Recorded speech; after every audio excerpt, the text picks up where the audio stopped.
നമ്മുടെ വിഷയം അതിന്റെ ആഴത്തിൽ പോവുകയാണെങ്കിൽ അതിന്റെ മുമ്പിൽ ഒരു തിയറി. എന്നാൽ പൊതുവെ നമുക്ക് നമ്മുടെ ഒരു കൾച്ചറിൽ അങ്ങനെ ഒരു തിയറി കേൾക്കുവാനുള്ള ഒരു സാവകാശം നമുക്ക് ഇല്ല. കാരണം വളരെ ഒരു കോംപ്ലക്സ് ആയിട്ടുള്ള ഒരു വിഷയമാണ് കാസ്റ്റ്. അതിൽ ഏറ്റവും അത് പരിഹരിക്കാൻ ശ്രമിച്ചത് ബഹുമാനപ്പെട്ട ഡോക്ടർ അംബേദ്കറാണ്. അന്ന് മുതൽ പ്രവർത്തിച്ചു. വളരെ മാറ്റങ്ങൾ വന്നിട്ടുണ്ട്. എന്നാൽ ഇനിയിപ്പോൾ വളരെ മാറ്റങ്ങൾ വരേണ്ടതായിട്ടുമുണ്ട്. ഭർത്തമാക്കാർക്ക് നമ്മുടെ കോഴഞ്ചേരി കോളേജിൽ ഒരു മുരളീധരൻ സാറ് 1984 ജോയിൻ ചെയ്തു. അത് ഒരിക്കലും അവിടെ ജോലി കിട്ടുമെന്ന് വിചാരിച്ച് വന്നതല്ല. അത് നമ്മുടെ പനമുന്ന തോമസ് മാർ അവിനേഷ് തിരുവേനിയായിരുന്നു, കാലം ചെയ്ത തിരുവേനിയായിരുന്നു മാനേജർ. ഇദ്ദേഹം ഒരു റാങ്ക് ഹോൾഡറാണ് ഹിസ്റ്ററിയിൽ. അപ്പൊ ഇദ്ദേഹം വന്ന് ഇന്റർവ്യൂവിന് വന്നു. പോകാൻ കിട്ടുകയില്ല എന്ന് പറഞ്ഞ് പോയി. വീട്ടിൽ ചെന്നപ്പോൾ 3 ദിവസം ഇൻഡിവിഷൻ വന്നു, യു ആർ സെലക്ടഡ്. അദ്ദേഹം തന്നെ അമ്പരന്ന് പോയി. അദ്ദേഹത്തിന്റെ തന്നെ കമ്മ്യൂണിറ്റി ചില കോളേജുകളിൽ ഇന്റർവ്യൂവിന് പോയി പരാജയപ്പെട്ടാണ്. അദ്ദേഹം കോഴഞ്ചേരി വന്നു, അവിടെ പഠിപ്പിച്ചു. നമ്മുടെ മാരാമൺ കൺവെൻഷനൊക്കെ അറ്റൻഡ് ചെയ്യുമായിരുന്നു. പ്രത്യേകിച്ച് വൈകിട്ടത്തെ മീറ്റിംഗ്. അദ്ദേഹം അപ്പം മർത്തോമാക്കാരെ കുറിച്ച് പറഞ്ഞു, നിങ്ങളുടെ ഒരു ഐഡിയോളജി എനിക്ക് പിടികിട്ടി. എന്താണ് നിങ്ങളുടെ ഐഡിയോളജിയുടെ base? Transform yourself and transform the world എന്ന് ഡോക്ടർ ബിനാ തോമസ് പ്രാർത്ഥനയിൽ പറഞ്ഞു. സലോമനത്തിന് ഇൻട്രഡക്ഷൻ പറയും, transform yourself and transform the world. എന്നാൽ അത് നമ്മൾ പറയുമ്പോൾ അത്ര എളുപ്പമുള്ള കാര്യമല്ല. അവിടെയാണ് നമ്മൾ കുറച്ചുകൂടെ ഒരു തിയറി കുറച്ചുകൂടെ പഠിക്കേണ്ട ആവശ്യമായിട്ടുണ്ട്. കാശിനെ കുറിച്ച് നമ്മൾ പറയുമ്പോൾ ഞാനൊരു തിയറി ക്ലാസ്സിലേക്ക് പ്രവേശിക്കല്ല, കുറച്ച് കാര്യങ്ങൾ മാത്രം, 1-2 കാര്യങ്ങൾ മാത്രം പറയാം. പിയറി ബോർദിയോ എന്ന് പറയുന്ന ഒരു ഫ്രഞ്ച് സോഷ്യോളജിസ്റ്റ് ഉണ്ടായിരുന്നു. 1930 ജനിച്ചു, 2001 മരിച്ചു. അദ്ദേഹം പറയുന്നത്, നാം ജീവിക്കുന്ന ഒരു ചുറ്റുപാടിൽ നാം അറിയാതെ കുറെ കാര്യങ്ങൾ പഠിക്കുകയും കുറെ കാര്യങ്ങൾ നമ്മുടെ ഹാബിറ്റസ് നമ്മുടെ ഹാബിറ്റ് അവിടെ രൂപപ്പെടുകയും ചെയ്യും. അതിന്റെ നന്മതിന്മകൾ എന്താണ് നമ്മൾ ഒരു വിധത്തിൽ മനസ്സിലാക്കുന്നില്ല. കുറച്ച് പ്രായം കഴിഞ്ഞായിരിക്കും മനസ്സിലാക്കുന്നത്. അപ്പോൾ അവിടെയൊക്കെ ഈ കാസ്റ്റിന്റെ അറിയാതെ ഈ കാസ്റ്റ് നമ്മൾ പാലിക്കുന്നവരായിത്തീരുന്നു. അപ്പൊ അതിനെയൊക്കെ ബ്രേക്ക് ചെയ്യുക അത്ര എളുപ്പമായ കാര്യമല്ല. അതിന്റെ ഒരു സാമൂഹിക ചരിത്രത്തിലേക്ക് നമ്മൾ പ്രവേശിച്ചെങ്കിലേ അതിനെ നമുക്ക് നേരിടാനായിട്ട് സാധിക്കും. അച്ഛനെ എടുത്തപ്പോൾ പറഞ്ഞു, ഈ സിംബോളിക് ക്യാപിറ്റൽ എന്ന് പറയുന്നത് പ്രത്യേകിച്ച് സുറിയാനി മാർത്തോമാക്കാർക്കൊക്കെ അധികം അതിൻ്റെ ഒരു വെയിറ്റും അതിൻ്റെ ഒരു ഒരു ഒരു ഗൗരവമുണ്ട്. ഞാനൊരു ഉദാഹരണം പറയാം. സുജാത ഗിൽഡ എന്ന് പറയുന്ന ആന്ധ്രാപ്രദേശിലെ ഒരു പെൺകുട്ടി മദ്രാസ് IIT അഡ്മിഷൻ ലഭിച്ചു. അവിടെ വല്യപ്പൻ ക്രിസ്തീയ വിശ്വാസി വന്നാണ്. അവിടെ അപ്പനും അമ്മയും സ്കൂൾ ടീച്ചേഴ്സ് ആയിരുന്നു. സുജാത വളരെ ബ്രില്യൻ്റ് ആയിരുന്നു. മദ്രാസ് IIT അഡ്മിഷൻ ലഭിച്ചു. അഡ്മിഷൻ ലഭിച്ച അവിടെ വന്നപ്പോൾ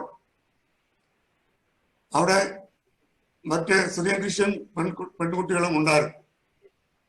എന്നാൽ വേണ്ട വിധത്തിൽ ഈ സുജാതയെ മറ്റുള്ള റെസ്പെക്ട് ചെയ്യുന്നില്ല. വേണ്ട വിധത്തിൽ ഒരു സ്വീകരണം ലഭിക്കുന്നില്ല. എന്നാൽ പുള്ളി സുറിയൻ ക്രിസ്ത്യൻ പെൺകുട്ടികളെ നോക്കിയപ്പോൾ അവർ കാലുമേൽ കാല് വെക്കുകയും ഈ ബ്രാഹ്മിൻ കുട്ടികളോടൊക്കെ ഇങ്ങോട്ട് വാടാ, അങ്ങോട്ട് പോടി എന്നൊക്കെ കമാൻഡ് ചെയ്യുകയും ചെയ്യും. അപ്പോൾ അതിൽ ജെസി എന്ന് പറയുന്ന ഒരു പെൺകുട്ടിയുമായിട്ട് ഈ സുജാത ചെങ്ങാത്തം കൂടി. അപ്പം ചോദിച്ചു, ഞാനും ക്രിസ്ത്യാനിയാണ്, എന്നാൽ നിങ്ങൾക്ക് ഇവിടുന്ന് കമാൻഡിങ് പവർ എന്ന് ചോദിച്ചു. അപ്പൊ ജെസി പറഞ്ഞു, ഞങ്ങൾ നമ്പൂതിരിമാർ ക്രിസ്തീയ വിശ്വാസി വന്നവരാണ്. അത് ഞങ്ങൾ ബ്രാഹ്മിൻസിനേക്കാൾ ഉയർന്നവരാണ്. ഉയർന്ന ബ്രാഹ്മിൻസാണ് നമ്പൂതിരിമാർ. അതുകൊണ്ട് അവരോട് കമാൻഡ് ചെയ്യാനുള്ള അവകാശം, അതിനുള്ള അധികാരം ഞങ്ങൾക്കുണ്ട് എന്ന് പറയും. ഞാൻ പറയാൻ ശ്രമിക്കുന്നത്, ഒരു നമ്പൂതിരി ഇന്ന് തോമസ് അപ്പോസ്തലൻ വന്നപ്പോൾ കൺവേർട്ട് ചെയ്യാനുള്ള ചരിത്ര സാധ്യത ഒന്നും തന്നെ ഇല്ല. ഒരു 1200 ആണ്ടിന് ശേഷമാണ് നമ്പൂതിരിമാർ തന്നെ കേരളത്തിൽ പ്രബലമായി തീരുന്നത്. അപ്പൊ AD 1-ാം നൂറ്റാണ്ടിൽ അപ്പസ്തലൻ വരുന്ന സമയത്ത് നമുക്കൊരിക്കലും അങ്ങനെ ഒരു കൺവേർഷന്റെ ഒരു സാധ്യതയില്ല. എന്നാൽ ഇവര് ആ സ്റ്റോറി വിശ്വസിക്കുകയും ആ സ്റ്റോറിയിൽ പ്രവർത്തിക്കുകയും ചെയ്യുന്നത് അവർക്കൊരു കമാൻഡിങ് ലഭിക്കാനിടയായി തീർന്നു. ഞങ്ങൾ മോശക്കാരല്ല, ഞങ്ങൾ തുല്യതയ്ക്ക്. അതൊരു സിംബോളിക് ക്യാപിറ്റലിന്റെ സൃഷ്ടിയാണ്. ആ സിംബോളിക് ക്യാപിറ്റലാണ് ലോകത്തെവിടെ ചെന്നാലും നമ്മളെ തലയുയർത്തി നിൽക്കുകയും തലയുയർത്തി മുൻപോട്ട് പോകാൻ സാധിക്കുന്നത്. മനുഷ്യൻ പറഞ്ഞ പോലെ ഒരു ദളിത് സമൂഹത്തിന് അതിലേക്ക് കടന്നു വരുവാനായിട്ട് പലപ്പോഴും സാധിക്കാത്ത എന്തുകൊണ്ടാണ്? അത് ആ സമൂഹത്തിന്റെ കുഴപ്പമല്ല, അത് പൊതുസമൂഹത്തിന്റെ ഒരു പ്രശ്നമാണ്. അതുകൊണ്ട് ദളിത് സമൂഹം എന്ന ഒരു ഡിസ്ക്രിമിനേഷൻ, ഒരു അവശത അനുഭവിക്കുന്നെങ്കിൽ അത് അവരുടെ പ്രശ്നമായിട്ട് നമ്മൾ കാണുകയല്ല, അത് നമ്മുടെ പ്രശ്നമായി നമ്മൾ ഏറ്റെടുക്കുകയും അതിനെ പരിഹരിക്കാൻ വേണ്ടി നമ്മൾ പ്രവർത്തിക്കുകയും ചെയ്യുമ്പോഴാണ് നമുക്ക് മുൻപോട്ട് പോകാനായിട്ട് സാധിക്കുന്നത്. നാം ഒക്കെ ജീവിക്കുന്ന ഒരു സാമൂഹിക ഇടത്താണ്, ഒരു സോഷ്യൽ സ്പേസ്. ആ സാമൂഹിക ഇടത്തില് സ്ഥാപനങ്ങളുണ്ട്, അതിന്റെ പ്രാക്ടീസസ് ഉണ്ട്, അതിന്റെ ഡിസ്കോഴ്സസ് ഉണ്ട്. നാം അറിയാതെ അതിൽ കൂടാണ് നമ്മുടെ ജീവിതത്തെ രൂപപ്പെടുത്തി നമ്മൾ ഇന്റേണലൈസ് ചെയ്യുന്നത്. അതിന്റെ മൂല്യങ്ങൾ നമ്മുടെ മൂല്യങ്ങളായി അറിയാതെ മാറും. എന്നാൽ ഒരു പ്രായം എത്തുമ്പോൾ, ഒരു കാലം എത്തുമ്പോൾ അതിനെ നമുക്ക് റിഫ്ലെക്സീവായിട്ട് തിരിച്ച് കോൺസ്റ്റിറ്റ്യൂട്ട് ചെയ്യാനായിട്ട് സാധിക്കും. അതാണ് മനുഷ്യന്റെ മാനസാന്തരം എന്ന് നമ്മൾ പറയുന്നത്. നമ്മൾ അടിമകളായി നമ്മുടെ സാഹചര്യം തന്ന മൂല്യത്തിനനുസരിച്ച് ജീവിക്കുകയല്ല, ആ മൂല്യത്തെ നമുക്ക് പരിവർത്തനപ്പെടുത്തുവാനായിട്ട് സാധിക്കും. അപ്പൊ അങ്ങനെ പരിവർത്തനപ്പെടുത്തി മുൻപോട്ട് പോകേണ്ടത് വളരെ ആവശ്യമാണ്. അതാണ് അപ്പോൾ ഈ സാമൂഹിക ഇടങ്ങൾ എങ്ങനെയാണ് ഈ സമൂഹത്തിൽ മാറി വന്നത്, എങ്ങനെയാണ് ഈ കാസ്റ്റ് സിസ്റ്റം രൂഢമൂലമായി തീർന്നത്, ആ ചരിത്രത്തെ കുറിച്ച് നമ്മളൊന്ന് ഏകദേശം നമ്മളൊന്ന് മനസ്സിലാക്കിയാൽ നമുക്ക് ഈ വിഷയത്തെ കുറിച്ചുകൂടെ ആഴത്തില് ഇടപെടുവാനായിട്ട് സാധിക്കും, അതിൽ മുമ്പോട്ട് പോകാനായിട്ട് സാധിക്കും. നമുക്കറിയാം, കേരളത്തിന്റെ ആദ്യത്തെ നൂറ്റാണ്ടുകള് ഒരു BC 300 തൊട്ട് AD ഒരു 800 വരെ ഒരു കാലഘട്ടം പൊതുവെ ഒരു സംഘ കാലഘട്ടം എന്നാ പറയുന്നത്. ഈ സംഘ കാലഘട്ടത്തിൽ ഈ പറയുന്ന അതിർവരമ്പുകളൊന്നും ഇല്ലായിരുന്നു. അന്ന് മനുഷ്യര് പല തിണകളിലാണ് ജീവിച്ചുകൊണ്ടിരുന്നത്. പല തിണകളിലുള്ള സാഹചര്യങ്ങൾ, ആ സാഹചര്യങ്ങൾക്കൊത്താണ് അവർ ജീവിക്കുകയും അവരുടെ ജീവിതത്തെ ക്രമപ്പെടുത്തുകയും ചെയ്ത് 5 തിണങ്ങളായിട്ട് രേഖപ്പെടുത്തിയിട്ടുണ്ട്. ഒന്ന് കുറിഞ്ചി, നമ്മുടെ മൂന്നാർ ഏരിയ ഒക്കെ കുറിഞ്ചി തിണയാണ്. അവിടെയാണ് ഈ വരയാടുകളെയൊക്കെ നമ്മൾ കാണുന്നത്. അവിടെ കുറവർ, കണവർ എന്നൊക്കെ പറയുന്നവരാണ് താമസിച്ചുകൊണ്ടിരുന്നത്. അതിന് താഴെ ആടിനെയൊക്കെ വളർത്താനുള്ള സ്ഥലമാണ് മുല്ല എന്ന് പറയുന്നത്. ആ മുല്ലയിലാണ് ഇടയർ എന്നൊക്കെ പറയുന്നത് താമസിച്ചുകൊണ്ടിരുന്നത്. മരുതം കൃഷി ചെയ്യാവുന്ന സ്ഥലമാണ്, അവിടെയാണ് കൃഷിക്കാരൊക്കെ ജീവിച്ചുകൊണ്ടിരുന്നത്. നെയ്തൽ കടൽത്തീരമാണ്, ആ കടൽത്തീരത്ത് മീൻ പിടിക്കുന്നവരൊക്കെ താമസിച്ചുകൊണ്ടിരുന്നത്. ആ കാലഘട്ടത്തിൽ തിരിഞ്ഞു നോക്കുമ്പോൾ ഇവർ പല തൊഴിൽ ചെയ്യുന്നവരാണ്. എന്നാല് ഒരിക്കലും കാസ്റ്റ് അവിടെ വന്നില്ല, കാരണം ബ്രാഹ്മണൈസേഷൻ നടന്നിട്ടില്ല. അപ്പൊ ഒരു AD 800 വരെയുള്ള കാലഘട്ടത്തിൽ നമ്മൾ നോക്കുകയാണെങ്കിൽ ഒരിക്കലും അവിടെ കാസ്റ്റ് വരികയോ അവിടെ ഒരു കാസ്റ്റിന്റെ രൂപരേഖ നമ്മൾ കാണുകയോ ചെയ്യുന്നില്ല. അതിനുശേഷം പിന്നെയും 1100 വരെയുള്ള കാലഘട്ടമാണ് ചേരമാൻ പെരുമാക്കന്മാരുടെ രാജഘട്ടം എന്ന് പറയുന്നത്. അവരും എല്ലാവരെയും സ്വീകരിക്കുന്നവരായിരുന്നു. നമ്മുടെ ഒരു മാർ സബറീസോ കൊല്ലത്ത് വന്നിറങ്ങിയപ്പോൾ അവർക്ക് ചെപ്പേടുകൾ കൊടുത്ത് അവരെ സ്വീകരിച്ചത് പെരുമാളാണ്. അവർക്ക് സ്ഥാനമാന പദവികളൊക്കെ കൊടുത്തു. അപ്പൊ വരുന്നവരെയൊക്കെ സ്വീകരിക്കുകയും കരുതുകയും അവരോട് ചേർന്ന് പോവുകയും ചെയ്യുന്ന ഒരു രാജവംശമായിരുന്നു ഇവിടെ ഉണ്ടായിരുന്നത്. അതാണ് നമ്മുടെ കോപ്പർ പ്ലേറ്റ്സ് എന്ന് പറയും. അന്ന് 5 കോപ്പർ പ്ലേറ്റ്സിൽ ഇവർക്ക് സ്ഥാനമാന പദവികൾ കൊടുത്തിട്ടുണ്ട്. അതിൽ 2 നമ്മുടെ പൂജാത്തിൻ്റെ ഇരിപ്പുണ്ട്. മോദി ഇസ്രയേൽ സന്ദർശിക്കാൻ പോയപ്പോൾ പ്രൈം മിനിസ്റ്റർ അതിന്റെ 2 കോപ്പി എടുത്തുകൊണ്ടാണ് അവരെയൊക്കെ കാണിക്കാൻ പറയും. ഞങ്ങൾ ഇവരെയൊക്കെ സ്വീകരിച്ച് കണ്ടില്ലേ, അതിന്റെ അടയാളമാണ് ഈ കോപ്പർ പ്ലേറ്റ് എന്ന് പറഞ്ഞാണ് അദ്ദേഹം യാത്ര ചെയ്തത്. അപ്പൊ ഒരു ചേരമാൻ പെരുമാക്കന്മാരുടെ രാജ്യമാണ് ഒരു 1122 വരെ നടന്നത്. 1122 ആകുമ്പോൾ ഈ ചോള രാജ്യം ഈ ചേരമാൻ പെരുമാക്കന്മാരെ കീഴ്പ്പെടുത്തുകയും അദ്ദേഹം ആ പരാജയം സംബന്ധിച്ചപ്പോഴ് രാജ്യമൊക്കെ വീതിച്ചു കൊടുത്തിട്ട് മക്കയിലേക്ക് പോയി. അദ്ദേഹം ഇസ്ലാമായി തീർന്നു. അദ്ദേഹം തിരിച്ചു വരുന്ന വഴിക്ക് മരിച്ചു. ഒമാനില് അദ്ദേഹത്തിന്റെ ശവകുടീരം ഉണ്ടെന്നാണ് പറയുന്നത്. അദ്ദേഹത്തിന്റെ ഓർമ്മയ്ക്ക് വേണ്ടി കൊടുങ്ങല്ലൂർ പണിഞ്ഞാണ് ചേരമാൻ മോസ്ക്. 1124 പണിഞ്ഞ മോസ്കാണ് ചേരമാൻ മോസ്ക്. അപ്പൊ ഞാൻ പറയാൻ ശ്രമിക്കുന്നത്, മറ്റു മതങ്ങളെ സ്വീകരിക്കുകയും ബഹുമാനിക്കുകയും അവിടെ ഒന്നും വ്യത്യാസങ്ങളില്ലാത്ത ഒരു കാലഘട്ടമാണ് 1122 വരെ നടന്നത്. അതിനുശേഷമാണ് 12-ാം നൂറ്റാണ്ട് മുതൽ 18-ാം നൂറ്റാണ്ട് വരെ കേരളത്തിലെ സ്വരൂപങ്ങൾ എന്ന് പറഞ്ഞ ഒരു വ്യവസ്ഥിതി ഉണ്ടായി.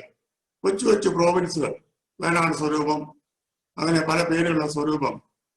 അവിടെയാണ് വാസ്തവത്തില് ബ്രാഹ്മിൻസിന്റെ ആധിപത്യം ഉണ്ടായത്. ബ്രാഹ്മിൻസ് എല്ലാം മോശക്കാരാണെന്ന് പറഞ്ഞാല് അവരെ തത്വശാസ്ത്രത്തിൽ ചില പ്രശ്നങ്ങളുണ്ട്. നമ്മൾ പിന്നാലെ നമ്മൾ പഠിക്കും. അപ്പോൾ അന്ന് ചില നാടുവാഴികളിലൊക്കെ ക്ഷേത്രങ്ങൾ പണിയും ഈ ബ്രാഹ്മിൻസൊക്കെ ചേരമാൻ പെരുമാറ്റരുടെ കാലം വരെ നമ്മളെ കേരള ചരിത്രത്തെ നോക്കുകയാണെങ്കിൽ മറ്റുള്ളവരെ സ്വീകരിക്കുകയും കരുതുകയും ജാതി വ്യത്യാസങ്ങൾ സൃഷ്ടിക്കപ്പെടാൻ ഒരു സമൂഹമാണ്. ആ സമൂഹത്തിലേക്കാണ് ഈ സ്വരൂപങ്ങൾ വന്നു. അവിടെ ചില ക്ഷേത്രങ്ങളൊക്കെ സൃഷ്ടിച്ചു. ആ ക്ഷേത്രത്തിൽ ബ്രാഹ്മിൻ പ്രീസ്റ്റ് അവിടെ അപ്പോയിന്റ് ചെയ്തു. അവരാണ് പൊതുവെ ഈ പരശുരാമ മിത്ത് കൊണ്ടുവരികയും ഈ പരശുരാമൻ സൃഷ്ടിച്ചാണ് ഭൂമി എന്ന് പറയുകയും ഈ ഭൂമിയുടെ ഒരു കൈവശാവകാശം ഞങ്ങൾക്ക് ജന്മന ലഭിച്ചാണ് സ്ഥാപിക്കുകയും ഈ ഭൂമിയിൽ മറ്റുള്ളവരൊക്കെ ഞങ്ങൾ ജന്മികളാണ്. ജന്മി എന്ന് പറയുന്ന വാക്കിന്റെ അർത്ഥം നമ്മളിപ്പം പറയുന്ന അർത്ഥമല്ല. ബൈ ബേർത്ത് കൊണ്ടാണ് ഭൂമി ലഭിക്കുന്നത്. അത് നമ്പൂതിരി കുടുംബത്തില് ജനിച്ചെങ്കിൽ മാത്രമേ ഭൂമി ലഭിക്കുകയുള്ള സങ്കല്പം കൊണ്ടുവരികയും അങ്ങനെ മറ്റുള്ളവരെയൊക്കെ ഒരു ശ്രേണിതല വിഭജനത്തിലാക്കി അവിടെയാണ് നമ്മൾ പറയുന്ന ഒരു ജാതി വിഭജനം ആരംഭിക്കുന്നത്. ആ ജാതി വിഭജനത്തിന് ബ്രാഹ്മിൻസിന് ഒരു ഫിലോസഫി ഉണ്ട്. അത് എല്ലാ ബ്രാഹ്മിൻസിനുള്ള പറയുന്ന ബ്രാഹ്മണിസത്തിന് ഒരു ഫിലോസഫി ഉണ്ട്. അത് സംഖ്യാ ഫിലോസഫി വന്നതാണ്. അത് സദ്ഗുണമുള്ളവരാണ് ബ്രാഹ്മിൻസ്, ക്ഷത്രിയര് രജഗുണമുള്ളവരാണ്. അത് രണ്ടു ഗുണം അല്പം ചേർന്നവരാണ് വൈശ്യര്. അതിന് താഴെയുള്ളവരെ ശുദ്രര്. അതിന് പുറത്തുള്ള പഞ്ചമാസ് അല്ലെ നമ്മൾ ദളിത് എന്ന് പറയുന്ന സമൂഹം തമ ഗുണമുള്ളവരാണ്. അവർക്ക് രജഗുണവുമില്ല, അവർക്ക് സദ്ഗുണവുമില്ല. ഇതാണ് കാസ്റ്റിന്റെ ഫിലോസഫിക്കൽ ഒറിജിൻ. അതായത് ഒരു കൂട്ടം ജനങ്ങളെ തമ ഗുണമുള്ളവരാണ്, തമ ഗുണം മാത്രമുള്ളവരാണ്. അത് മാത്രമല്ല അവരെ പഞ്ചമർ നമ്മൾ വിളിക്കുമെങ്കിലും നേരത്തെ വിളിച്ചുകൊണ്ടിരുന്ന ആ ഭാഷയല്ല. അത് ഉപയോഗിക്കാൻ നമുക്ക് പ്രയാസമാണെങ്കിലും അറിയാൻ വേണ്ടി പറഞ്ഞ ചണ്ടാളർ എന്ന ഭാഷയാണ് ഉപയോഗിച്ചത്. അതിന്റെ അർത്ഥം അവർക്ക് ഹ്യൂമൻ ഫോം ഉണ്ടെങ്കിലും അവരെ ആത്മാവുള്ളവരല്ല. അവരെ മൃഗത്തെ പോലെ ട്രെയിൻ ചെയ്ത് കാര്യങ്ങൾക്കൊക്കെ ഉപയോഗിക്കാം. അത് മാത്രമല്ല തമ ഗുണമുള്ളവരെ അടുത്തു വന്നാല് മറ്റുള്ളവരെ ചൈതന്യം നഷ്ടപ്പെടും. അതുകൊണ്ട് ബ്രാഹ്മിൻസിന് ഒരു ദളിത് അംഗം ഒരു ഈഴവർ സമുദായത്തിൽപ്പെട്ട ആള് 48 അടി, ഒരു പുലിയ സമുദായത്തിൽപ്പെട്ട ആള് 54 അടി, ഒരു നായടി സമുദായത്തിൽപ്പെട്ടവര് 64 അടി മാറി നിൽക്കണമെന്നുള്ള ഒരു സ്ട്രക്ചർ വർക്കൗട്ട് ചെയ്യും. എന്നാൽ ഇവിടുത്തെ നസ്രാണി ക്രിസ്ത്യാനികൾക്ക് ഒരു വൈശ്യ സ്റ്റാറ്റസ് ആണ് കിട്ടിയത്. കാരണം അവര് കച്ചവടത്തിൽ ഇടപെട്ട് മുൻപോട്ട് പോയവരായിരുന്നു. അവര് ഈ രാജകുടുംബങ്ങൾക്കൊക്കെ വേണ്ട കച്ചവടം കാര്യങ്ങളിൽ ഇടപെട്ടവരായതുകൊണ്ട് അവർക്കൊരു വൈശ്യ സ്റ്റാറ്റസ് കിട്ടിയതുകൊണ്ട് അവരെ പുറന്തള്ളിയില്ല. അവർക്ക് ഈ കാസ്റ്റ് സ്ട്രക്ചറിനകത്ത് വരാനായിട്ട് സാധിച്ചെന്ന് പറയാൻ തെറ്റാണ്. കാരണം ഇപ്പോഴ് നമ്മളെ ഉള്ളിലൊരു ജാത്യാഭിമാന ബോധത്തില് നമ്മൾ ദളിത് സമൂഹത്തെക്കാൾ ഉന്നതരാണെന്നൊരു ബോധ്യം ഈ ബ്രാഹ്മണിസത്തിന്റെ ഈ സിംബോളിക് ഓർഡറിൽ ലഭിച്ച ഞങ്ങൾ മറ്റുള്ളവരെക്കാളും മേലുള്ളവരാണ് നിങ്ങളൊക്കെ എന്നുള്ള ചില ഭാവങ്ങൾ. എന്നാൽ ആ ഭാവങ്ങൾ വളരെ മാറി വരുന്നു എന്നുള്ളത് വളരെ വളരെ ശ്രദ്ധേയമാണ്. അതുകൊണ്ട് ഒരു വശത്ത് സംഖ്യാ ഫിലോസഫി പറയുന്നു സദ്ഗുണം, രജഗുണം, തമഗുണം എന്ന് പറയുന്നു. ഋഗ്വേദയിലെ ഒരു പുരുഷ സൂക്തത്തിൽ പറയുന്നു ഈശ്വരന്റെ വായ ഭാഗത്തുനിന്ന് ബ്രാഹ്മൺ, കൈയുടെ ഭാഗത്തുനിന്ന് ക്ഷത്രിയൻ, തുടയുടെ ഭാഗത്തുനിന്ന് വൈശ്യൻ, കാൽഭാഗത്തുനിന്ന് ശുദ്രൻ, അതിന് പുറത്തുള്ളവൻ പഞ്ചമൻ എന്ന് പറഞ്ഞാൽ ഈശ്വരന്റെ ശരീരത്തിൽ ഈ പഞ്ചമർക്ക് യാതൊരു സാന്നിധ്യമില്ല, റെപ്രസെന്റേഷൻ ഇല്ല. ഈക്വൽ ടു ആനിമൽസ്, അവരെ മൃഗം പോലെ ഉപയോഗിക്കാമെന്നുള്ള ഒരു സിംബോളിക് ഓർഡർ ക്രമപ്പെടുത്തി മുൻപോട്ട് പോയി. അതിന്റെ തിക്തഫലമാണ് നമ്മൾ ഇന്ന് അനുഭവിച്ചിരുന്ന കാസ്റ്റിന്റെ ചിലർ ഉടമൂലമാണ്. അപ്പൊ ഇത് പറയുമ്പോൾ തന്നെ ഞാനൊരു കാര്യം പറയാൻ ആഗ്രഹിക്കുന്നു. സർ CP രാമസ്വാമി അയ്യരെ വെട്ടിയ KCS മണി ഒരു ബ്രാഹ്മണനായിരുന്നു. അതുകൊണ്ട് എല്ലാ ബ്രാഹ്മണരും ഈ ഫിലോസഫിയിലുള്ളവരാണെന്നും ഈ ഫിലോസഫി ജീവിക്കുന്നവരെ നമ്മൾ കരുതൽ. ഈ ബ്രാഹ്മണനെ ഫിലോസഫിയിൽ വിശ്വസിക്കുന്ന കുറച്ചു പേരുണ്ട്, അല്ലെ കുറച്ചധികം ആൾക്കാരുണ്ട്. എന്നാൽ ഒരു മൈനോറിറ്റി അതിന് ഇന്ന് മരിച്ച സ്വാമി അഗ്നിവേശൊക്കെ അതിന് പുറത്തു വന്നവരും ഈ ജാതി വ്യവസ്ഥക്കെതിരായിട്ട് പോരാടിയവരുമാണ്. അതുകൊണ്ട് നമ്മൾ സംസാരിക്കുമ്പോൾ ആ വിധത്തിൽ സൂക്ഷിച്ചു വേണം നമുക്ക് അത് സംസാരിച്ച് മുൻപോട്ട് പോകാൻ. അതുകൊണ്ട് സിസ്റ്റമാറ്റിക് ആയിട്ട് ഒരു കാസ്റ്റ് ഓർഡർ എസ്റ്റാബ്ലിഷ് ചെയ്യും. അവരെ ബിലീഫ് സിസ്റ്റത്തിൽ വീണ്ടും പല പ്രശ്നങ്ങളുണ്ട്.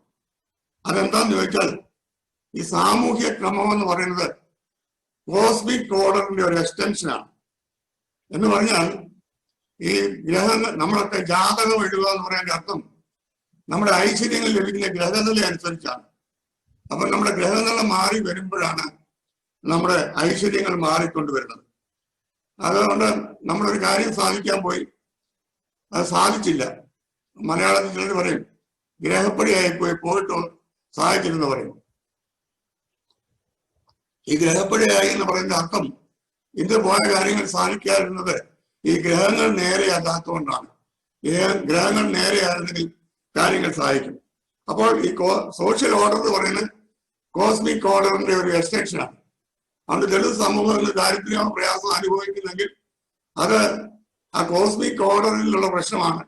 സാമൂഹികമായിട്ട് നമുക്കൊന്നും ചെയ്യാൻ സാധിക്കില്ല എന്നൊരു ചിന്താഗതി വളർന്നു വരുവാനായിട്ട് അതുമൂലം ഇടയായിത്തീർന്നു. അതിനോടൊപ്പം തന്നെയാണ് ഓരോരുത്തര് ഓരോ സമുദായത്തിൽ കാശിലുള്ളവര് അവരുടെ ധർമ്മങ്ങൾ പാലിക്കണം. ബ്രാഹ്മണന്റെ ധർമ്മമുണ്ട്, ക്ഷത്രിയന്റെ ധർമ്മമുണ്ട്, വൈശ്യന്റെ ധർമ്മമുണ്ട്. അതുകൊണ്ട് ഈ പുരാണങ്ങളൊക്കെ തന്നെ ആ ധർമ്മപരിപാലനത്തിന് വേണ്ടി ഉള്ളതാണ്. നമുക്ക് തോന്നും ഈ ധർമ്മപരിപാലനം എന്ന് പറഞ്ഞാൽ ഏതാണ്ട് യൂണിവേഴ്സൽ ട്രൂത്ത് ആണ്. അങ്ങനെയല്ല. ഈ കാശിന് പുറത്തൊരു ഡ്യൂട്ടിയും ചെയ്യണ്ട, കാശിന്റെ ഡ്യൂട്ടി ചെയ്യണം എന്നാണ് പറഞ്ഞ് പഠിപ്പിച്ചത്. അതുകൊണ്ട് മനുഷ്യ അധ്വാനത്തിന് വിലയില്ല. പുലയർ സമുദായം എന്ന് പറയുന്നത്, പുലം എന്ന വാക്കിന്റെ അർത്ഥം മണ്ണെന്നാണ്. മണ്ണിൽ ജോലി ചെയ്യുന്നവർ പുലയരായി തീർന്നു. അതുകൊണ്ട് അധ്വാനിക്കുന്ന പുലയർ പൊല്യൂട്ടഡായി, അവരെ മാറി നിൽക്കേണ്ടവരായി തീർന്നു. അതാണ് ഈ കൾച്ചറൽ ക്യാപിറ്റൽ സൃഷ്ടിച്ച ആ വലിയൊരു പ്രശ്നം, അല്ലെ നമ്മൾ അഭിമുഖീകരിക്കുന്ന ആ വലിയൊരു പ്രശ്നം. അപ്പൊ ഇതിനെ അതിജീവിക്കുക എന്ന് പറഞ്ഞാൽ വ്യക്തിപരമായി മാത്രം അതിജീവിക്കാൻ സാധിക്കുകയില്ല. ഞാൻ നേരത്തെ പറഞ്ഞു, ഒരു ഹാബിറ്റസിൽ ജീവിക്കുന്നവർ ആ ഹാബിറ്റസിലുള്ള സാമൂഹ്യ ക്രമങ്ങളെ അവരറിയാതെ സാംശീകരിക്കും, അവരറിയാതെ അതിന്റെ വക്താക്കളായിത്തീരും. അതിനെ പ്രതിരോധിക്കാൻ അവർക്ക് പലപ്പോഴും സാധിക്കുകയില്ല. അതുകൊണ്ട് ഈ ദളിത് സമൂഹത്തിൽപ്പെട്ടവരെ പേരിടുമ്പോൾ തന്നെ അവർക്ക് മറ്റ് പേരുകൾ ഉപയോഗിക്കാൻ സാധിക്കത്തില്ല. കറമ്പൻ, ചാത്തൻ, തേവൻ, കൊച്ചൻ, പൈങ്കിളി, കറുമ്പ, ഇങ്ങനെയൊക്കെയാണ് ഒരു കാലത്ത് പേരിട്ടത്. വ്യത്യസ്തമായ ഒരു പേരിട്ടാനാണ് സാധിക്കുകയില്ല. നല്ല വസ്ത്രങ്ങൾ ഉടുത്ത്, വെള്ള വസ്ത്രം ഉടുത്ത് റോഡെ സഞ്ചരിക്കാൻ സാധിക്കത്തില്ല. റോഡ് തന്നെ ഉപയോഗിക്കാൻ അനുവദിക്കത്തില്ല. എൻ്റെ അടുത്ത് CSI സഭയിൽ ചേർന്ന ഒരു ഹെഡ് മാസ്റ്റർ ജോഹനാൻ സാർ പറഞ്ഞു, അദ്ദേഹത്തിന്റെ കൊച്ചിലെ ഈ ചവുണ്ട തോർത്തെടുത്തോണ്ടാ പള്ളിയിൽ വരെ പോന്നെ. അപ്പൊ അലക്കിയ ഒരു മുണ്ടെടുത്ത് കക്ഷത്തി വെച്ചേക്കും, പള്ളിക്കകത്ത് കയറുമ്പോൾ, ക്യാമ്പസിൽ കയറുമ്പോൾ ഈ വെള്ള മുണ്ടെടുക്കും. അല്ലാതെ ഈ വെളുത്ത മുണ്ടെടുത്ത് പോകാനായിട്ട് അവിടെ അനുവാദമില്ല. അപ്പൊ അങ്ങനെ വസ്ത്രധാരണത്തില് ആ പ്രശ്നം. പേരിടാനായിട്ട് അനുവാദമില്ല. ഭാഷ ഉപയോഗിക്കുമ്പോൾ മറ്റു ഭാഷ ഉപയോഗിക്കാൻ പറ്റത്തില്ല. കഞ്ഞി കുടിച്ചെന്ന് പറയാൻ സാധിക്കത്തില്ല, കരിക്കാടി കുടിച്ചെന്നാണ് പറയേണ്ടത്. കുഞ്ഞുങ്ങൾ എന്ന് പറയാൻ സാധിക്കത്തില്ല, കിടാങ്ങൾ എന്നാണ് പറയേണ്ടത്. അപ്പൊ ഭാഷയുടെ ഒരു അടിമത്തം, ആചാരങ്ങളുടെ അടിമത്തം. അത് മാത്രമല്ല, പഴയ കാലത്ത് ഒരു ദളിത് സമൂഹത്തില് ഒരു കുഞ്ഞ് ജനിച്ചാൽ 6-7 വയസ്സാകുമ്പോൾ ആ കുട്ടിയെ തമ്പുരാന്റെ മുമ്പിൽ കൊണ്ടുചെല്ലുകയും തമ്പുരാന്റെ മുമ്പിൽ വെച്ച് കാത് കുഴിച്ച് ഒരു കുടുക്കനിടുകയും തമ്പുരാൻ അടിമ വെക്കുകയും ചെയ്യുമായിരുന്നു. അപ്പൊ അടിമ വെക്കുമ്പോൾ 2 പറ നെല്ല് കൊടുക്കും, അവൻ അടിമയായി തീരും. അപ്പൊ ഇത് അടിച്ചേൽപ്പിക്കപ്പെട്ട ഒരു സിസ്റ്റം. അതിന് പുറത്തു കിടക്കാൻ സാധിക്കാതെ ആ അടിമത്തത്തിലേക്ക് ജനം വരികയും ഒരിക്കലും നമ്മൾ പറയുന്ന ഒരു സിംബോളിക് ക്യാപിറ്റൽ വർക്കൗട്ട് ചെയ്യാൻ സാധിക്കാത്ത വിധത്തിലുള്ള വിധേയത്വത്തിലേക്ക് ചെന്നുപെടുകയും ചെയ്തു. അപ്പൊ ഈ ഒരു അവസ്ഥയ്ക്കാണ് വാസ്തവത്തിൽ ബ്രിട്ടീഷ് റെസിഡൻസി 1800 മക്കളെയൊക്കെ വരുമ്പോഴുള്ള വ്യതിയാനമുണ്ടാകുന്നത്. അവര് ഇംഗ്ലണ്ടിൽ നിന്ന് വന്നവർ, അവർക്കിത് കാണുമ്പോൾ ഇതൊരിക്കലും അവരെ യുക്തിക്ക് മനസ്സിലാകുന്നില്ല. അപ്പോൾ സാധാരണക്കാർക്കും അവിടെ റേസിസം ഉണ്ടായിരുന്നില്ല, അങ്ങനെയുള്ള ഒരു ചോദ്യമുണ്ട്. റേസിസവും കാസ്റ്റും രണ്ടാണ്. കാസ്റ്റിനകത്ത് ഓണ്ടോളജിക്കൽ ഡിസ്ക്രിമിനേഷൻ എന്ന് പറയും, ഉണ്മയിൽ താന്നിരിക്കുകയാണ്. റേസിസിനകത്ത് പറയുന്നു നിങ്ങൾ ഈ ഓട്ടത്തിൽ പുറകിലാണ്, നാളെ വേണമെങ്കിൽ ഓടിയെത്താം. എന്നാൽ കാസ്റ്റിനകത്ത് അങ്ങനെ ഓടിയെത്താൻ സാധിക്കത്തില്ല. താമസിൽപ്പെട്ടവരാണെന്ന് വിധി കൽപ്പിച്ച് പുറത്താക്കിയവരാണ്ട് അവർക്ക് പുറത്തു വരുവാനായിട്ട് സാധിക്കില്ല. അതുകൊണ്ട് 1800 ബ്രിട്ടീഷ് റെസിഡൻസി വന്നപ്പോൾ തൊട്ടാണ് മാറ്റത്തിന്റെ ഒരു അലയൊടികൾ ഉണ്ടായത്. 1808 നമുക്കറിയാം വേലുത്തമ്പി തളവാടി ഒരു കുണ്ടറ പ്രൊക്ലമേഷൻ ഉണ്ടായി. അതിനെ വലിയ സ്വാതന്ത്ര്യ സമരത്തിന്റെ പ്രതീകമായിട്ടാണ് നമ്മുടെ പഴയ സെക്രട്ടേറിയറ്റിന് മുമ്പില് വേലുത്തമ്പി വിളവ ഉടവാളുമായിട്ട് പിടിക്കുന്ന ഒരു ചിത്രമൊക്കെ വെച്ചിട്ടുണ്ട്. എന്നാൽ കുണ്ടറ പ്രൊക്ലമേഷൻ നമ്മൾ വായിച്ചാൽ അതിനകത്ത് പറയുന്നത് ഈ ബ്രിട്ടീഷുകാർ ഇവിടുത്തെ കാസ്റ്റ് ഓർഡർ ഇല്ലാതാക്കി നമ്മുടെ ജാതി മഹിമ ഇല്ലാതാക്കും, അതുകൊണ്ട് ഈ ബ്രിട്ടീഷുകാരെ ഓടിക്കണമെന്നാണ്. 1808 വേലുത്തമ്പി തളവ വാളെടുത്തപ്പോൾ ബ്രിട്ടീഷുകാർ പോയിരുന്നെങ്കിൽ ഇപ്പോഴും ഈ കാശിന്റെ അന്ധകാരത്തിൽ നമ്മൾ കിടക്കുമായിരുന്നു. 1810 കേണൽ മൺട്രോ വരുന്നത്. ഈ കേണൽ മൺട്രോ വലിയൊരു ഹൈലി സ്പിരിച്വൽ പേഴ്സണാണ്. അദ്ദേഹം CMS മിഷണറിയുമായിട്ടൊക്കെ അടുപ്പമുള്ള ആളാണ്. അദ്ദേഹം വന്നപ്പോൾ ഇവിടുത്തെ 2 റാണിമാർ, റാണി ഗൗരി ലക്ഷ്മിഭായ്, റാണി പാർവതിഭായ്, ഇവരെ ഈ കൊട്ടാരത്തിൽ ഇവരെ പുറത്താക്കാൻ ശ്രമം നടന്നു. അതുകൊണ്ട് ഈ മുൺട്രോയെ വിശ്വസിക്കുകയും മുൺട്രോയെ ദിവാനായിട്ട് അപ്പോയിന്റ് ചെയ്യുകയും ചെയ്തു. ആ മുൺട്രോയാണ് മാറ്റങ്ങൾക്ക് തുടക്കം കുറിച്ചത്. 1812 ആ മുൺട്രോ അടിമ വ്യാപാരം നിർത്തലാക്കി. ആ മുൺട്രോയാണ് 1816 നമ്മൾ കോട്ടയത്ത് ഒരു സെമിനാരി തുടങ്ങാനുള്ള സ്ഥലം നേടിത്തരികയും അതിനുള്ള മേൽനോട്ടം വഹിക്കാൻ മുമ്പിൽ വരികയും അതിനുള്ള പണം ഒക്കെ കുറച്ച് സമ്പാദിച്ചു കൊടുക്കുകയും ചെയ്തത് ഈ മുൺട്രോയാണ്. അദ്ദേഹം അങ്ങനെ ചെയ്തിട്ടുണ്ടെന്ന് ചോദിച്ചാൽ ഇവിടുത്തെ നസ്രാണി ക്രിസ്ത്യാനികളുടെ അച്ഛന്മാരൊക്കെ പഠിച്ചു വന്നാൽ ഈ കേരള സമൂഹത്തെ നവീകരിക്കാൻ അവർ മുമ്പിൽ നിൽക്കും എന്ന ചിന്തയോടാണ് ആ സെമിനാരിയൊക്കെ സ്ഥാപിച്ചത്. ഉള്ളൂർ എസ് പരമേശ്വരൻ അയ്യർ കേണൽ മുൺട്രോയെ കുറിച്ച് പറയുന്നത് കേരളത്തിൽ ഒരു സെക്രട്ടേറിയറ്റ് സിസ്റ്റം ഓഫ് അഡ്മിനിസ്ട്രേഷൻ ഉണ്ടാക്കിയത് ഈ കേണൽ മുൺട്രോയാണ്. അങ്ങനെ അദ്ദേഹത്തെ കുറിച്ച് നമ്മൾ പറയുകയാണെങ്കിൽ വിദ്യാഭ്യാസ സ്ഥാപനങ്ങൾ ആദ്യമായി തുടങ്ങാനായിട്ട് ഈ റാണിമാരെ പ്രേരിപ്പിച്ച് മുൻനിന്നത് ഈ കേണൽ മുൺട്രോയാണ്. അതുകൊണ്ട് മാറ്റത്തിന്റെ വലിയൊരു കാഹളം മുഴക്കിയത് ഈ മുൺട്രോയുടെ ഒരു കാലഘട്ടം മുതലാണ് എന്ന് നമുക്ക് ഇങ്ങോട്ട് വരുവാനായിട്ട് സാധിക്കും. 1812 സ്ലേവ് ട്രേഡ് നിർത്തലാക്കി. 1855 സ്ലേവറി നിർത്തലാക്കി. അപ്പൊ ഇതെല്ലാം ഈ ബ്രിട്ടീഷ് റെസിഡൻസിയുടെ ഒരു വലിയ നേട്ടമാണ് എന്ന് നമ്മൾ കരുതേണ്ട ആവശ്യമാണ്. 1860 മാധവറാവു ഇവിടെ ദിവാനായിട്ട് വന്നപ്പോൾ കേരള സ്റ്റേറ്റിനെ, ട്രിവാൻഡ്രം സ്റ്റേറ്റിനെ ഒരു മോഡൽ സ്റ്റേറ്റ് ആക്കണം, മദ്രാസ് പ്രസിഡൻസി അടങ്ങുന്ന പരിഷ്കാരങ്ങളൊക്കെ ഇവിടെ വരുത്തണം എന്ന് പറഞ്ഞ് അദ്ദേഹം വളരെ കാര്യങ്ങൾ ചെയ്തു. അന്നാണ് വാസ്തവത്തിൽ ഈ പബ്ലിക് റോഡിൽ കൂടെ ദളിത് ജനങ്ങൾക്ക് നടക്കാനുള്ള അവകാശം ഉണ്ടാകുന്നത്. അതിനു മുമ്പ് പബ്ലിക് റോഡിൽ കൂടെ നടക്കാനായിട്ട് സാധിക്കും. റോഡ് ക്ഷേത്രത്തിലേക്ക് പോകാനുള്ള റോഡാണ്. എൻ്റെ അടുത്ത് ചിലർ പറഞ്ഞിട്ടുണ്ട്, തോലശ്ശേരി CSI പള്ളി വെച്ച് കല്യാണം നടന്ന് ദളിത് സമൂഹത്തിൽപ്പെട്ട ഭാര്യയും ഭർത്താവും റോഡിൽ കൂടെ വന്നപ്പോൾ മാടം വീട് കല്ലെറിഞ്ഞ് ഓടിച്ചു. അപ്പൊ സായിപ്പ് കുതിരപ്പുറത്ത് വന്നാണ് അവരെ രക്ഷിച്ചതെന്ന് പലർ പറഞ്ഞിട്ടുണ്ട്. അതിന് മുമ്പത്തെ ഒരു കാലഘട്ടത്തിൽ ചില പ്രായമുള്ളവർ പറഞ്ഞിട്ടുണ്ട്, അച്ഛാ കാളയുടെ കൂടെ ഞങ്ങളുടെ പിതാവിനെ വെച്ച് ഉഴുന്നത് ഞാൻ നേരിട്ട് കണ്ടിട്ടുണ്ടെന്ന് പറഞ്ഞിട്ടുണ്ട്. അപ്പൊ അടിമത്തത്തിന്റെ ഒരു തീവ്രത, മനുഷ്യനായി കരുതായിരുന്നത് ആ ഒരു പരിസ്ഥിതി സൃഷ്ടിച്ചെടുത്തത് ബ്രിട്ടീഷ് റെസിഡൻസിയും അതിനോട് ചേർന്ന് ട്രാവൻകൂറിൽ വന്ന പരിഷ്കാരങ്ങളുമാണ്. അതിന്റെ മുൻപോട്ടുള്ള നല്ല ഫലങ്ങളാണ് പിൽക്കാലത്ത് നമ്മൾ അനുഭവിച്ചുകൊണ്ടിരിക്കുന്നത്. അതിന്റെ പരിണിത ഫലമായിട്ടാണ് 1936 നവംബർ മാസം 12 ക്ഷേത്രപ്രവേശന വിളംബരം ഉണ്ടായത്. അപ്പൊ ക്ഷേത്രപ്രവേശന വിളംബരം ഉണ്ടാക്കുന്നതിന് മുമ്പ് അംബേദ്കറും മറ്റുള്ളവരും ഒക്കെ അതിന്റെ പ്രക്ഷോഭത്തിന് മുമ്പിൽ ഉണ്ടായിരുന്നു. അത് വെറുതെ ക്ഷേത്രം തുറന്നു കൊടുത്തതല്ല, അതിന് മുമ്പിൽ ഒരു വലിയ ലക്ഷ്യമുണ്ട്. കാരണം ഒരു ഡെമോക്രാറ്റിക് സിസ്റ്റം വരികയാണെങ്കിൽ അവിടെ ദളിത് ജനങ്ങളും ഹരിജനങ്ങളും എല്ലാം ഹിന്ദു ബ്രാഹ്മണ സമുദായത്തോട് ഒത്തുനിന്ന് വോട്ട് ചെയ്യണം. അപ്പം ക്ഷേത്രത്തിൽ നിന്ന് അവരെ പുറത്തു നിർത്താൻ സാധിക്കത്തില്ല. അതിനുവേണ്ടിയാണ് ക്ഷേത്രപ്രവേശന വിളംബരത്തിലേക്ക് പ്രവേശിക്കുകയും ക്ഷേത്രപ്രവേശനം അനുവദിക്കുകയും ചെയ്തത്. എന്നാൽ അവിടെ ഗൗരവമായ പ്രശ്നമുണ്ട്. നമ്മുടെ സഭയെക്കുറിച്ച് നമ്മുടെ റിഫോം ചർച്ച് എന്നാണ് പറയുന്നത്. സഭ റിഫോർമേഷൻ വന്നപ്പോൾ പല ആചാരങ്ങൾ വേണ്ടെന്ന് വെച്ചു. മധ്യസ്ഥരോടുള്ള പ്രാർത്ഥന വേണ്ടെന്ന് വെച്ചു. മരിച്ചവർക്ക് വേണ്ടിയുള്ള പ്രാർത്ഥന നിർത്തലാക്കി. കുംഭസാരം അച്ഛന്മാരോട് പേഴ്സണലായിട്ടല്ല, പരസ്യ കുംഭസാരമാണെന്ന് പറഞ്ഞു. അങ്ങനെ തിയോളജിക്കൽ റീഫോർമുലേഷൻ ഉണ്ടായ ശേഷമാണ് റിഫോംഡ് മാർത്തോമാ ചർച്ച് ഉണ്ടായത്. നമ്മൾ ഗൗരവമായി എടുക്കേണ്ടതാണ്. തിയോളജിക്കൽ റീഫോർമുലേഷൻ ഉണ്ടായി. അതിനുശേഷമാണ് സഭ റിഫോം ചെയ്തത്. എന്നാൽ ടെമ്പിൾ തുറന്നു കൊടുത്തപ്പോൾ ബ്രാഹ്മണരുടെ തിയോളജിയിൽ റീഫോർമുലേഷൻ ഉണ്ടായില്ല. പഴയ തിയോളജി തന്നെ, അതായത് തമസ് ഗുണമുള്ള ദളിതൻ അടുത്ത് വന്നാൽ അത് ക്ഷേത്രത്തിലെ വിഗ്രഹത്തിലെ ചൈതന്യം ഇല്ലാതാക്കും.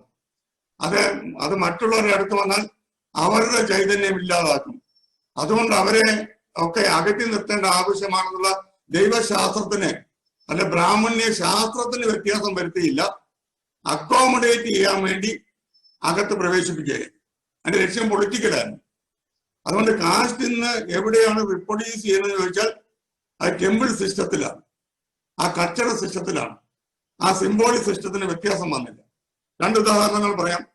ഒരു തിവാരി യുപിയിൽ ഒരു ടെമ്പിളിന്റെ വാതിൽക്ക് നിൽക്കുകയാണ്. അപ്പൊ ഒരു ദളിത് പിതാവും അദ്ദേഹത്തിന്റെ പ്രായം ചെന്ന പിതാവും അദ്ദേഹത്തിന്റെ കൊച്ചുമകനും ഈ ക്ഷേത്രത്തിനുള്ളിലേക്ക് വന്നു. ക്ഷേത്രത്തിന്റെ അകത്തേക്ക് പ്രവേശിക്കാൻ നേരം അവിടെ കിടന്നത് മഴുവെടുത്ത് ഈ ദളിത് പിതാവിന്റെ പെടലിക്ക് ഒരു അടി കൊടുത്തു. അദ്ദേഹം മറിഞ്ഞു വീണ് മരിച്ചു. കേസായി അറസ്റ്റ് ചെയ്തു. അപ്പോൾ തിവാരി പറയുന്നത്, ഞാനൊരു പുണ്യപ്രവർത്തിയാണ് ചെയ്തത്. ഇവനകത്ത് ചെന്ന് ആ വിഗ്രഹത്തെ തീണ്ടി അതിന്റെ ചൈതന്യം ഇല്ലാതാക്കും. അതുകൊണ്ട് ഞാനൊരു ധർമ്മം ഫുൾഫിൽ ചെയ്യുകയാണ് ചെയ്തത് എന്ന് പറഞ്ഞു. യുപിയിൽ നടന്ന ആ സംഭവമാണ്. അതിനേക്കാൾ വലിയൊരു സംഭവം ലണ്ടനിൽ നടന്നു. ലണ്ടനിൽ 14 വർഷമായി താമസിക്കുന്ന ഒരു ബ്രാഹ്മിൻ കപ്പിള് ഛത്തീസ്ഗഡിൽ നിന്ന് കൺവേർട്ട് ചെയ്ത ഒരു ഗോത്ര പെൺകുട്ടിയെ ജോലിക്കായിട്ട് അവിടെ കൊണ്ടുപോയി ജോലിക്ക് നിർത്തി. അപ്പോൾ അവർക്ക് 2ാം കിട വസ്ത്രങ്ങൾ, ഭക്ഷണം കഴിച്ചില്ലെങ്കിൽ ബാക്കിയുള്ള ഭക്ഷണങ്ങൾ അവൾ നിലത്ത് കിടക്കണം, ഇങ്ങനെയൊക്കെയുള്ള രീതിയായിരുന്നു. പക്ഷെ അവളത് ഗോത്ര പെൺകുട്ടി ആയതുകൊണ്ട് അത് മനസ്സിലാക്കിയിട്ട് അവിടെ അങ്ങനെ അവൾ ജീവിച്ചു. കുറച്ചുനാൾ കഴിഞ്ഞപ്പോൾ അവൾ ഷോപ്പിങ്ങിന് പോയി. ഷോപ്പിങ്ങിന് പോയപ്പോൾ ഒരു ആഫ്രിക്കൻ ലേഡിയുമായിട്ട് ബന്ധപ്പെട്ടു. അപ്പൊ അവര് തമ്മിൽ സംസാരിച്ചപ്പോൾ ഈ പെൺകുട്ടി ഇവിടെ കാര്യങ്ങളൊക്കെ പറഞ്ഞു. അപ്പൊ അവര് പറഞ്ഞു ഇവിടെ അങ്ങനെ ചെയ്യത്തില്ല, ചെയ്തു കഴിഞ്ഞാൽ ക്രിമിനൽ കുറ്റമാണ്. ഈ ആഫ്രിക്കൻ ആ ലേഡി ഇവർക്ക് വേണ്ടി ഒരു കേസ് ലണ്ടൻ കോടതിയിൽ ഫയൽ ചെയ്തു. കേസ് കേട്ടുകൊണ്ടിരിക്കുമ്പോൾ ബ്രാഹ്മിൻ അവരോട് നിങ്ങൾ എത്ര വർഷമായി ഇവിടെ വന്നിട്ട്? ഞങ്ങൾ 14 വർഷമായി. നിങ്ങൾ ഇവിടുത്തെ സിറ്റിസൺ ആണോ? ഞങ്ങൾ സിറ്റിസൺ ആണ്.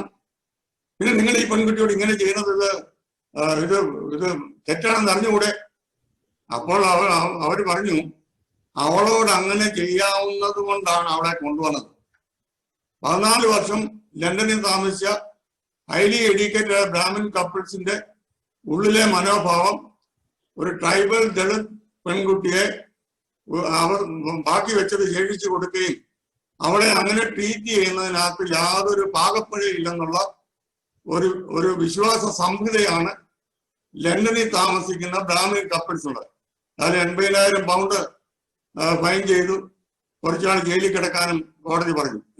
ജഡ്ജിയെ അത്ഭുതപ്പെടുത്തിയ എന്താണെന്ന് ചോദിച്ചാൽ, ഇത് ലണ്ടനിൽ 14 വർഷമായി താമസിക്കുന്ന ആളിന് ഈ ഡിസ്ക്രിമിനേഷൻ ചെയ്യാനുള്ള ശക്തി എവിടെ നിന്ന് ലഭിച്ചു എന്നുള്ളതാണ്. അതുകൊണ്ട് അൺടച്ചബിലിറ്റി എന്ന് പറയുന്നത് ഇന്നും കണ്ടിന്യൂ ചെയ്യുന്നെങ്കിൽ അത് ടെമ്പിൾ ഫിലോസഫിയിൽ വ്യത്യാസം വരുത്തിയിട്ടില്ല. അത് വരുത്താത്തിടത്തോളം കാലം അതിങ്ങനെ മുൻപോട്ട് പോയിക്കൊണ്ടിരിക്കും. അതുകൊണ്ടാണ് അംബേദ്കർ അനിഹിലേഷൻ ഓഫ് കാസ്റ്റ്, അംബേദ്കറിന്റെ അത്രയും നമുക്ക് ആർക്ക് ഒരിക്കലും ചെല്ലാൻ പറ്റത്തില്ല. അദ്ദേഹം കാസ്റ്റിന് വേണ്ടി അങ്ങേയറ്റം ജീവിതം അർപ്പണം ചെയ്ത മനുഷ്യൻ, അന്നത്തെ കാലത്ത് പ്രാകൃത പാലി ഭാഷ പഠിച്ചിട്ട് ബുദ്ധിസത്തെ റീഇന്റർപ്രറ്റ് ചെയ്ത ആൾ, ആ നവബുദ്ധിസത്തിൽ ആൾക്കാരെ ചേർത്ത ആൾ, അത്ര അതുകൊണ്ട് പറഞ്ഞു ബ്രാഹ്മണിസത്തിന്റെ സിംബോളിക് വേൾഡിൽ കിടക്കുന്നിടത്തോളം കാലം ഒരിക്കലും ദളിത് ലിബറേഷൻ ഉണ്ടാകുകയില്ല. അവർ കൺവേർഷൻ വേണം, അവർ അതിന് പുറത്തു വരണം, അല്ലെങ്കിൽ ഇവരെ ഹാൻഡിക്യാപ്പ് ആക്കിക്കൊണ്ടിരിക്കും എന്ന് പ്രത്യേകം പറയുണ്ടായി.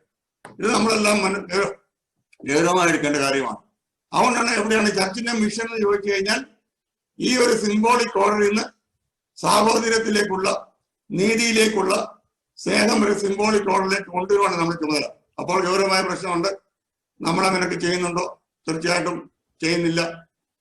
പഴയകാല തലവടി പള്ളിയില് വാതിക്കെ കൂടെ ദളിത് കൺവേർട്ട് ആൾക്കാർ കയറി വന്നപ്പോൾ നമ്മുടെ അപ്പച്ചന്മാര് ജനലിൽ കൂടെ ചാടിപ്പോന്ന് ചരിത്രത്തിൽ രേഖപ്പെടുത്തിയിട്ടുണ്ട്. അപ്പം ഇത് ജെ.ഡി. ഉമ്മനച്ചനോട് ക്രിസ്തുവിന്റെ പിതാവിനോട് അറിയാണ്ട് പറഞ്ഞടാ, പള്ളിക്കകത്ത് ഇരിക്കാൻ പറ്റും, ആദ്യം ഈ കൺവെൻഷൻ പന്തൽ വന്ന് നടത്തിരിക്കട്ടെ, കുറച്ച് കഴിയുമ്പോൾ പള്ളിയിൽ അവർ വന്ന് ഇരിക്കാൻ നമുക്ക് പരിശീലിപ്പിക്കാന്ന് പറഞ്ഞു. ആദ്യമായ ദളിതച്ഛനെ ഓർഡർ ചെയ്ത് വടക്ക് തിരുവല്ലയ്ക്ക് വടക്ക് ഭാഗത്ത് കോട്ടയത്തിന് അപ്പുറത്ത് അപ്പോയിന്റ് ചെയ്യുമ്പോൾ പള്ളിക്കാർ മെത്രാപ്പോലിത്തായിട്ട് കൂട്ടമായി വന്നു പറഞ്ഞു ഞങ്ങൾക്ക് അച്ഛനെ വേണ്ടെന്ന് പറഞ്ഞു. കലമണ്ണിലച്ഛൻ ആ അച്ഛനെ കൊണ്ട് കലമണ്ണിലച്ഛന്റെ കൂടെ താമസിച്ച് എരവേറൊരു പള്ളിയിൽ അവർ ഒരുമിച്ച് അസിസ്റ്റ് ചെയ്തു. അതുകൊണ്ട് ഇത് ജനം സ്വീകരിച്ച് വരാനിൽ വലിയ വ്യത്യാസം, വലിയ പ്രശ്നമുണ്ട്. എന്നാൽ ഇപ്പോൾ നമ്മൾ കുറച്ചൊക്കെ വ്യത്യാസപ്പെട്ടിട്ടുണ്ട്. എങ്കിലും നമ്മുടെ ഉള്ളിൽ ഇപ്പോഴും കിടക്കുന്ന ബ്രാഹ്മണിക് ഓർഡറാണ്. അതെന്താന്ന് ചോദിച്ചാൽ, നമ്മൾ ഈ ശലോമനത്തിനൊക്കെ യാത്ര പോകുമ്പോൾ ഈ ആര്യാസ് ഹോട്ടൽ കാണുമ്പോൾ നമുക്ക് അവിടെ കയറി ചായ കുടിച്ചിട്ട് പോകാൻ പറയും. അത് പുലയ ഹോട്ടലിനാന്ന് പറഞ്ഞാൽ അച്ഛൻ അങ്ങ് ഇരിഞ്ഞതാണ്. അത് നമുക്ക് പറ്റുന്ന പണിയാൻ വെച്ചാൽ നമുക്ക് അപ്പുറത്ത് ഇന്ന് ചായ വേണ്ട, ഞാൻ രാവിലെ വെള്ളമൊക്കെ ബീനാന്ന് എന്റെ കുപ്പി വെള്ളം എടുത്തിട്ടുണ്ട്, ഇടയ്ക്ക് ചായ കുടിക്കേണ്ട ബീന എന്നോട് പ്രത്യേകം പറഞ്ഞാൽ വിട്ടിക്കുന്നതെന്ന് പറയും. അപ്പൊ ഇപ്പൊ നമ്മുടെ ഉള്ളിൽ ഒരു ആര്യാസ് ഹോട്ടലുണ്ട്. നമ്പൂതിരി അച്ചാർ എന്ന് പറഞ്ഞ അച്ചാർ ഉണ്ടായിരുന്നു. അത് ഞാൻ അന്വേഷിച്ച തൊടുപുഴക്കാരൻ ഒരു സുറിയാനി ക്രിസ്ത്യാനിയുടെയാണ്. അവൻ ഈ നമ്പൂതിരി അച്ചാറും ബ്രാൻഡിലാണ് വിറ്റോണ്ടിരിക്കുന്നത്. തിരുവല്ലയിൽ നമ്പൂതിരി കോളേജിൽ നമ്പൂതിരി കോളേജ് ഉണ്ടായിരുന്നു. ഞാനവിടെ പ്രീ ഡിഗ്രിക്ക് പോയി ട്യൂഷൻ പഠിച്ചു നമ്പൂതിരി സാറായിരുന്നു. ഇപ്പൊ ആ കോളേജ് വിറ്റ് നമ്മുടെ കാമ്പാവ് എവനേശ്വർ പഠിച്ച പ്രസാദ് അതിന്റെ ഡയറക്ടർ, അതിന്റെ ഉടമസ്ഥാവകാശം പ്രസാദിനാണ്.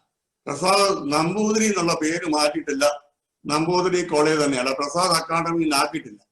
കാരണം നമ്പൂതിരി എന്നുള്ള പേരിന് ഒരു സിംബോളിക് ബ്രാൻഡ് ഉണ്ട്. ഞങ്ങളുടെ ഇവിടേക്ക് ഇപ്പം കടയിൽ ചെല്ലുമ്പോൾ ബ്രാഹ്മിൻസ് എന്നുള്ള പൊടിയുണ്ട്, അച്ചാറിനുള്ള പൊടി, മറ്റേ പൊടി, കൂട്ടിനുള്ള പൊടി. നിങ്ങൾ ഏതെങ്കിലും ഒരു കടയിൽ പുലയ പൊട്ടുപൊടി എഴുതി വെച്ച് കഴിഞ്ഞാൽ നമ്മൾ തിരിഞ്ഞു കിടക്കും.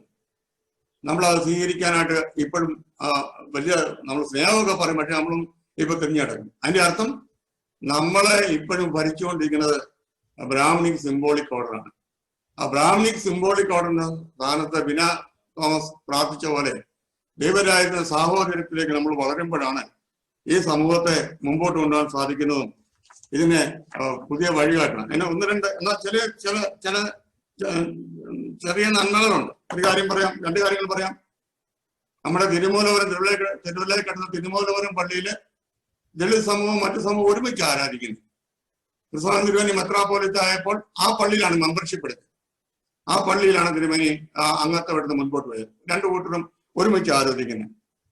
നമ്മുടെ സജി ചെറുകര എന്ന് പറഞ്ഞൊരു യുവാവുണ്ട്. അദ്ദേഹം സറ എന്ന് പറഞ്ഞ ഒരു അധ്യാപികയാണ്. ഞാൻ ഒരു പ്രാവശ്യം അദ്ദേഹത്തിന് വീട്ടിൽ ചെന്നപ്പോൾ 4ാം ക്ലാസ്സിൽ പഠിക്കുന്ന ദളിത് പെൺകുട്ടി ആ വീട്ടിലുണ്ട്. അപ്പൊ ഞാനതുപോലെ ജോലിക്ക് വല്ലതും കൊണ്ട് നിർത്തിയാന്ന് വിചാരിച്ചു. എന്നാൽ കുറച്ച് കഴിഞ്ഞപ്പോൾ എനിക്ക് മനസ്സിലായി ആ പെൺകുട്ടി ബാഗൊക്കെ എടുത്തുകൊണ്ട് കാറിലാണ് അവര് സ്കൂളിൽ പോകുന്നത്. ഈ സറ കാറിൽ ഈ പെൺകുട്ടി വന്ന് ഫ്രണ്ട് ഡോർ അങ്ങോട്ട് തുറന്ന് ഡ്രൈവർ ഇപ്പുറത്തെ സീറ്റിൽ അധികാരത്തോടെ ഇരുന്നു. കുറച്ച് കഴിഞ്ഞപ്പോൾ സറ വന്ന് അപ്പുറത്ത് വന്ന് വണ്ടി എടുത്ത് പോവുകയും ചെയ്തു.